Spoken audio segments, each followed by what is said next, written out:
இன்றே டவுன்லோட் செய்து உங்கள் ஃபேவரட் ஷோக்களை என்ஜாய் பண்ணுங்க. இவருக்கு குழந்தை பொண்டாட்டின்னு எந்த ஏக்கமும் இல்லையே. என்னங்க பேசிட்டு இருக்கீங்க நீங்க?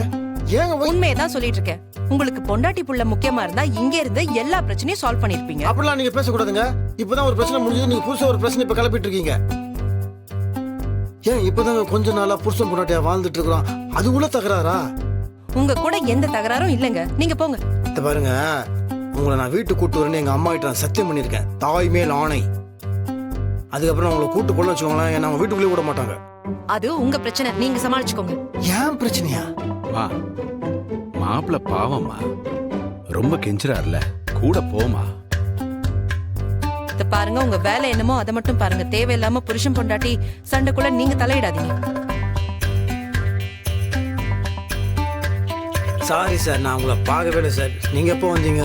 ஆனா யார் பஞ்சாயத்து பண்ணு கேட்க மாட்டாங்க போடுங்க. புருஷன் பொண்டாட்டி பஞ்சாயத்து வந்துச்சுன்னா அவள் தான்.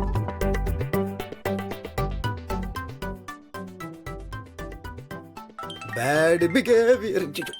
ஃபோனு ஐயோ, கரெக்டான இடத்துல அம்மா ஃபோன் அடிக்குது. இப்போதான் இவங்க ரெண்டு பேருக்குள்ள இருக்க எல்லாம் பிரச்சனையும் முடிச்சு சந்தோஷமா பேச ஆரம்பிச்சிருக்காங்க. இப்போ இதுவா? இங்க நடக்கிற விஷயத்தெல்லாம் சொன்னா அவ்வளோதான் போல இருக்கே. ஐயோ, சொல்லுமா. என்னடா துளசியை கூட்டிட்டு வந்துட்டியா? அதான் டேய், வீட்டு முன்னாடி மொத்த மீடியாவும் கூடிடுச்சுடா. நீ துளசியை கூட்டிட்டு வா, ஒரு பிரஸ் மீட் வைக்கணும். ஏமா நீ அவங்கெல்லாம் வர சொன்ன? நீ இருக்கிற பாரு. அம்மா என்னால ஒன்றும் பண்ண முடியாதுமா, அவங்க வந்தா தானே கூட்டு வர முடியும். ஏன்? அந்த ஏன் அவங்க கிட்ட கேளு. அவங்க லவர் தான் பேசணும். அத்தை, துளசி எதுக்குமா வரமாட்டேன்னு அடம் பிடிக்கிற? இல்லத்த, எனக்கு அங்க வர விருப்பம் இல்ல.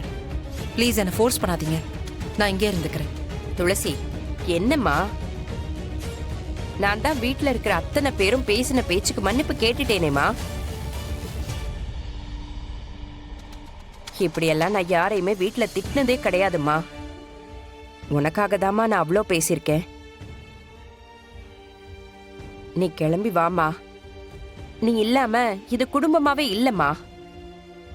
விக்கிரகமே இல்லாத கோவில் மாதிரி இருண்டு போய் கிடக்குமா. இல்லத்த. என் மேல உனக்கு பாசம் இருக்கா இல்லையா? ஐயோ அத்தை, இருக்கத்த. எங்க அம்மாவுக்கு அப்புறம் நீங்க தான் என்னோட பெரிய உறவு.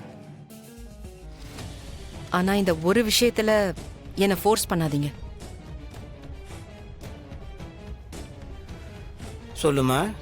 துளசியோட நீ இந்த வீட்டுக்கு வர்றதா இருந்தா வா, இல்லைன்னா அங்கேயே இருந்துக்கோ. அவ்வளவுதான், நான் சொல்லிட்டேன். மா மா மாமியாரும் மருமகளும் இந்த விஷயத்துல ஒரே மாதிரி இருக்கிறாங்க. சே.